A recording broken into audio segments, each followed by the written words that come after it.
नमस्कार। इस वीडियो पर क्लिक करके आप अपने आप को तैयार करने आए हैं जिससे आप वो सब कुछ रिसीव कर पाएं जो ये यूनिवर्स, ये ब्रह्मांड आपको देना चाहता है। हिमालय की विपरीत परिस्थितियों में रहने वाले योगी इस रहस्य को जानते हैं, लेकिन क्योंकि वो मोह माया के इस बंधन से अपने आप को अलग कर चुके हैं, इसीलिए वो इस रहस्यमयी शक्ति का इस्तेमाल किसी भी भौतिक चीज को पाने के लिए नहीं करते। आज हम आपको बताने जा रहे हैं कि कैसे ये ब्रह्मांड काम करता है, कैसे डिवाइन शक्ति काम करती है, कैसे यूनिवर्स की एनर्जी काम करती है, जिससे बहुत से लोग अनजान हैं। लॉ ऑफ अट्रैक्शन कैसे इन सब से जुड़कर काम करता है, ये आज हम गहराई से जानेंगे। लॉ ऑफ अट्रैक्शन या आकर्षण के नियम को लोग जैसा समझते हैं, जैसा मानते हैं, ये उससे भी बहुत आगे है। इसे आसानी से समझाने के लिए इस दुनिया में बहुत सारे तरीके समझाए गए हैं, क्योंकि जब कोई शक्ति बहुत रहस्यमयी होती है, बहुत जादुई सी लगती है, तो लोगों को उस पर विश्वास करना मुश्किल लगता है। लॉ ऑफ अट्रैक्शन के रहस्य में जब धर्म की बात आती है, जब ईश्वर की बात आती है, तो लोग इस पर संदेह करते हैं। ये रहस्य खुद को एक बहुत ही वैज्ञानिक तरीके से व्यक्त करता है। आज हम आपको इसी रहस्य के वो राज बताने जा रहे हैं जिनसे हिमालय में रहने वाले योगी अपनी जिंदगी को ब्रह्मांड से जोड़ते हैं। वो उस दिव्य शक्ति से जुड़ते हैं जहाँ तक कि हम कल्पना भी नहीं कर सकते। पर ऐसा नहीं है कि आप उस शक्ति से तभी जुड़ पाएंगे जब आप हिमालय की ऊंची पहाड़ियों में रहेंगे। ये रहस्य जानकर आप में से बहुत से लोग आश्चर्यचकित भी हो सकते हैं और कुछ सचमुच इस पर विश्वास कर अपनी जिंदगी में अपनी मनचाही चीज को आकर्षित कर सकते हैं। इस बारे में बहुत से लोगों का ये सवाल होता है कि हम उस डिवाइन पावर से, उस दिव्य शक्ति से कैसे कनेक्ट कर सकते हैं, ब्रह्मांड से कैसे बात कर सकते हैं, या भगवान से कैसे बात कर सकते हैं। मैं जो चाहता हूँ उसे मैं कैसे हासिल कर सकता हूँ। लेकिन जब आप इन सब के बीच एक संबंध ढूंढते हैं, एक रिलेशन ढूंढते हैं, तो आप पाते हैं कि आपके और ब्रह्मांड के बीच, या आपके और ईश्वर के बीच, या उस शक्ति के बीच जिसने इस पूरी दुनिया को बनाया है, आप इस शक्ति को जो कहना चाहें, इस सृष्टि को बनाने वाले निर्माता के बीच, बेशक आप लॉजिकल या नॉन लॉजिकल किसी भी बैकग्राउंड से आते हैं, या आप आस्तिक हो या नास्तिक हो, आप इस बात से इनकार नहीं कर सकते कि हम सबको एक शक्ति ने बनाया है। कोई तो है जो हम सबका क्रिएटर है। इसी शक्ति ने सब कुछ बनाया है। आपको, हमें, हम सबको, हमारे आसपास की हर चीज को बनाया है। और अगर वो चीज मौजूद है जिसे हम चाहे अपना परमपिता परमेश्वर कहें, ईश्वर कहें, माँ कहें, आप इस शक्ति को जो चाहे पुकारें, लेकिन ये शक्ति इतनी शक्तिशाली है, इतनी पावरफुल है कि ये हमेशा हमारे आसपास मौजूद है। ये हमारे हर काम, हर मूवमेंट को मॉनिटर कर रही है। ये हमेशा हमें देख रही है। अब इसका क्या मतलब है? इसका ये मतलब है कि जब आप प्रार्थना करते हैं, जब आप किसी चीज के लिए अपनी इंटेंशन सेट करते हैं, अपने इरादे मजबूत करते हैं, तब आप अपनी जिंदगी में मनचाही चीज को विजुअलाइज करते हैं ताकि वो आपकी जिंदगी में साकार हो। फिर चाहे वो विजुअलाइजेशन आकर्षण के नियम का इस्तेमाल करके पैसों को मैनिफेस्ट करना हो, प्यार को मैनिफेस्ट करना हो, जो भी आप अपनी लाइफ में चाहते हैं, आप उसे विजुअलाइज करते हैं। ये समझना बहुत जरूरी है कि ये पूरा सिस्टम कैसे काम करता है, हमारा ब्रह्मांड कैसे काम करता है, कैसे वो हमारी बात सुनता है। बहुत कम समय में बहुत से लोगों ने इस शक्ति को समझकर अपनी मनचाही जिंदगी को जिया है। वो सब कुछ पाया है जो भी वो अपनी जिंदगी में चाहते थे। अपने सपनों को पूरा किया है, अपने एम को हासिल किया है, अपने बिजनेस को ऊंचाइयों पर पाया है, अपने जीवन में अध्यात्म या स्पिरिचुअलिटी से चमत्कार होते देखे हैं। सभी अलग अलग चीजों को पाने में वो लोग सफल हुए हैं, लेकिन ये केवल उनके बारे में नहीं है, क्योंकि कोई भी इंसान व्यक्तिगत रूप से इस शक्ति का इस्तेमाल कर सकता है। लेकिन जब ये व्यक्तिगत शक्ति एक सामूहिक कोशिश में बदलती है, यानी जब एक इंसान से शुरू हुई इस शक्ति का इस्तेमाल एक धरातल पर अलग अलग लोगों द्वारा किए गए प्रयासों से जुड़ता है, तो आप समझ जाते हैं कि आखिर ये शक्ति उस परम पिता परमेश्वर की शक्ति से कैसे जुड़कर काम करती है। यहीं से हमारा कॉन्सेप्ट शुरू होता है। जानती हूँ बिना एग्जाम्पल के इसे समझना मुश्किल है, इसीलिए चलिए एक एग्जाम्पल से इस पूरे कॉन्सेप्ट को समझते हैं। देखिए, सिंगर बनने का सपना देखने वाला हर गायक गाना गाने जाता है, लेकिन ये बात आप भी अच्छी तरह जानते हैं कि उनमें से विनर बस एक ही होता है। तो जो विनर यानी विजेता होता है, क्या बस उसी की आवाज सबसे अच्छी होती है? क्या बस उसी की कोशिश सबसे अच्छी होती है? क्या YouTube पर दिखाए जाने वाले लोग जो फेमस हैं, जिन्हें करोड़ों लोग फॉलो करते हैं, क्या वो सबसे बेस्ट हैं? क्या वो दुनिया के बेस्ट डांसर्स हैं? या क्या वो दुनिया के बेस्ट सिंगर्स हैं? वहाँ जो योगा ट्रेनर आपको दिखाया जा रहा है, क्या वही दुनिया के सबसे ज्यादा आसनों को जानने वाला योगा ट्रेनर है? क्या एक वही है जिसे योगा के सभी चीजों की नॉलेज है? और कई बार इन सवालों का जवाब होता है नहीं। ऐसे कई अनगिनत लोग हैं जिनके पास उनसे ज्यादा, उनसे अच्छी नॉलेज है, पावर है, टैलेंट है, लेकिन वो हिडन है, छुपा हुआ है। तो आखिर ऐसा क्यों है कि जो उनसे भी कामयाब है वो उनसे पीछे हैं? ईश्वर ने उन्हें क्यों नहीं चुना करोड़ों लोगों का प्यार पाने के लिए, बहुत फेमस होने के लिए? They are not the chosen one. Why? अब जो मैं आपको बताने जा रही हूँ उस पर ध्यान दीजिएगा।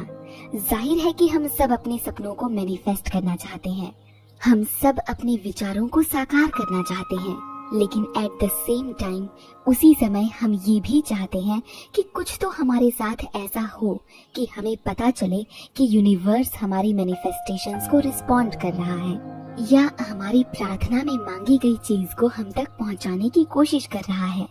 तो हाँ, हमारी मैनिफेस्टेशंस में हम एक शक्ति से ही अपनी चीज मांगते हैं, जिससे हम ये आशा करते हैं कि वो हमारी मैनिफेस्टेशंस को एक्सेप्ट करे, स्वीकार करे, अलाउ करे और उसे रियलिटी में बदल दे। राइट? कई बार आप अलग अलग चीजें मैनिफेस्ट करने की कोशिश करते हैं, बहुत बार वो चीज मैनिफेस्ट हो जाती है, बहुत बार नहीं भी होती है। अब आप कहेंगे ऐसा क्यों, ऐसा मेरे साथ ही क्यों? लेकिन ऐसा होना स्वाभाविक है, क्योंकि ऐसा बस आपके साथ नहीं है, यहाँ कुछ और भी है जो इन सब चीजों पर राज करता है, जो मैनिफेस्टेशन के पूरे प्रोसेस को कंट्रोल करता है, जो आपके मैनिफेस्टेशन को रिस्पॉन्ड करता है। तो आप ऐसा नहीं सोच सकते कि ऐसा बस आपके साथ है। हम सब एक हैं, वी ऑल आर अलाइंड। ऐसा किसी के भी साथ होना नेचुरल है। और जब हम इसे और गहराई से समझते हैं तो हम ये जानने की दिशा में आगे बढ़ते हैं कि हम वो कैसे बन सकते हैं जिसे यूनिवर्स खुद चुने, यानी we are the chosen one. हम ये कैसे बने? How do we become those chosen ones, जिससे यूनिवर्स हमें रिस्पॉन्ड करे, हमारी मैनिफेस्टेशंस को एक्सेप्ट करे, उसे रियलिटी में बदल दे।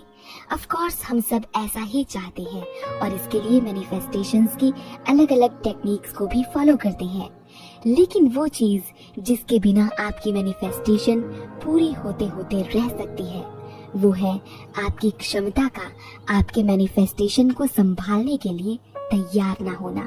अगर आपकी पात्रता आपके सपनों को, आपके मैनिफेस्टेशन को संभालने के लिए तैयार ही नहीं होगी, तो वो चीज आपको कैसे मिलेगी? मैंने अपनी पिछली वीडियोस में आपको बताया कि यूनिवर्स हमें वो सब कुछ देना चाहता है जो हम चाहते हैं, लेकिन इससे पहले वो करता है हमारा एक टेस्ट कि क्या आप उस चीज को संभाल पाएंगे जो आप उससे मांग रहे हैं।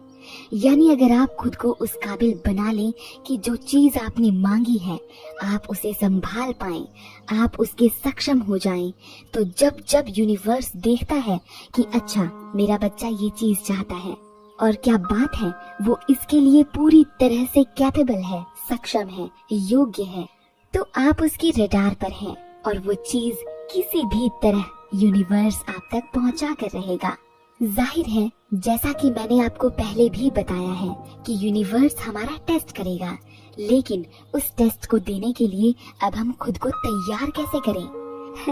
नहीं, इस टेस्ट की प्रिपरेशन स्कूल और कॉलेजेस में दिए जाने वाले टेस्ट की प्रिपरेशन से बिल्कुल अलग है। इसमें आपको पढ़ाई नहीं करनी, पर खुद को तैयार करना है इस टेस्ट में पास होने के लिए। और इसमें पास होने के लिए आपको शरीर, मन, आत्मा, इन तीनों में संतुलन और हमारे विचार, मस्तिष्क और वाइब्रेशंस और एनर्जी को इन तीनों चीजों से जोड़ना होगा। अब हम ये सारी चीजें अलाइन कैसे करते हैं, यानी कैसे हम इन सब को संतुलन में लाकर जोड़ते हैं। देखिए, आप अपने सपनों को विजुअलाइज करते हैं, ग्रेटिट्यूड पे करते हैं, उन्हें फील करते हैं, तो एक तरह से आप अपने शरीर, मन, आत्मा और अपने विचारों के साथ इन सबको सामंजस्य में लाते हैं। और आप नहीं जानते, इन्हीं प्रैक्टिसेस के दौरान आप यूनिवर्स के टेस्ट में भी परफॉर्म करते हैं। यही आपकी तैयारी है यूनिवर्स के टेस्ट की। जिस तरह हम लोगों को अलग अलग पैरामीटर्स यानी अलग अलग मापदंडों पर मॉनिटर करते हैं, ठीक वैसे ही यूनिवर्स भी हमें मॉनिटर करता है कि हम अपने मैनिफेस्टेशन को रिसीव करने के लिए तैयार हैं या नहीं। फॉर एग्जाम्पल, मान लीजिए आपकी एक कंपनी है और लोग आपके पास जॉब इंटरव्यू के लिए आ रहे हैं, तो आप उन सैकड़ों लोगों में से एक व्यक्ति को कैसे चुनेंगे? अगर आप जज हैं तो या तो आप उसे चुनेंगे जिसकी क्वालिफिकेशन सभी लोगों में बेस्ट हो, या आप उसे चुनेंगे जो उन सब में सबसे ज्यादा मेहनती हो, या फिर उसे जिनमें ये सारी चीजें हो लेकिन इसके अलावा उससे एक ऐसी वाइब्रेशनल फीलिंग आए जिससे पता नहीं क्यों आपको वो इंसान परफेक्ट लगे। फिर बेशक अब चाहे उसकी क्वालिफिकेशंस बाकियों से कम हो, मगर आप बस ये कहेंगे कि पता नहीं क्यों वो इस पोजीशन के लिए बेस्ट लगा, परफेक्ट लगा, क्योंकि ये वो फीलिंग है और यही वो तरीका भी जिससे आप खुद को डिवाइन के टेस्ट के लिए तैयार करते हैं। आप खुद को कैसे प्रेजेंट करते हैं, इस दुनिया के लिए नहीं बल्कि उस डिवाइन के लिए जब आपके सामने कोई नहीं होता। ठीक वैसे ही जैसे इंटरव्यू में उस व्यक्ति ने अपने आप को सबसे बेस्ट शो किया, हम खुद को यूनिवर्स के सामने बेस्ट दिखाते हैं। और आप खुद को बेस्ट कैसे शो करेंगे? यूनिवर्स आपसे आशा करता है कि आप हमेशा रियल रहें, आप में वो क्वालिटीज हो जिससे आप एक अच्छे इंसान लगे। इसके अलावा कुछ चीजें जो आपके मैनिफेस्टेशन के लिए आपको क्वालिफाइड बनाती हैं, उनमें आपका परसिस्टेंस लेवल, यानी आप कितनी जिद्दी हैं अपने चीज को पाने के लिए। क्या आप पूरी तरह से समर्पित हैं? क्या आप में सचमुच वो इच्छा शक्ति है कि आप किस हद तक उसे पाना चाहते हैं? पहली चीज तो ये। दूसरी चीज कि आप कितने कंसिस्टेंट हैं अपनी अप्रोच के प्रति, यानी कितनी शिद्दत से आप अपने मैनिफेस्टेशन को पाने के लिए वो चीजें कर रहे हैं। तीसरी चीज है रिस्पेक्ट, यानी सम्मान। क्या आप खुद के लिए, जिनके आसपास आप हैं, जिनके साथ आप काम करते हैं, जिनके साथ आप अपना जीवन बिताते हैं, जिन्हें आप रास्तों में मिलते हैं, क्या उन सब लोगों के प्रति आप रिस्पेक्टफुल हैं? क्या आप पूरे दिल से उनका सम्मान करते हैं? और इसके अलावा क्या आप उन सब के प्रति विनम्र हैं? क्योंकि यूनिवर्सल पावर्स हमेशा आपके काइंडनेस और आपकी अच्छाई को प्रेज करती हैं। आपका गुस्से में चिल्लाना, लोगों को गलत बोलना, अपशब्दों का इस्तेमाल करना और यूनिवर्स को भी गुस्से में रिस्पॉन्ड करना कि मुझे मेरी चीज क्यों नहीं दे रहे हो, ये सब गलत है। झुकिए, क्योंकि खुद प्रकृति भी हमें यही सिखाती है। फलों से लदे वृक्ष तनकर खड़े होने की बजाय झुककर सबको मीठे फलों का आनंद लेने को प्रेरित करते हैं। वो हमें झुकना सिखाते हैं, क्योंकि हमारा कठोर और रूखा बर्ताव हमें महान नहीं, छोटा बनाता है। एक आखिरी चीज के साथ इस वीडियो को खत्म करूंगी कि हमेशा अपने दिल में सेवा की भावना जगाए रखें। इस आशा से नहीं कि एक दिन आपको उस सेवा का फल वापस मिलेगा। किसी को कुछ भी दीजिए, किसी से कोई भी आशा मत रखिए। ये सोचकर भी नहीं कि इसके बदले में यूनिवर्स आपके साथ अच्छा करेगा। हम जानते हैं वो करेगा, पर इस आशा का त्याग कर दीजिए।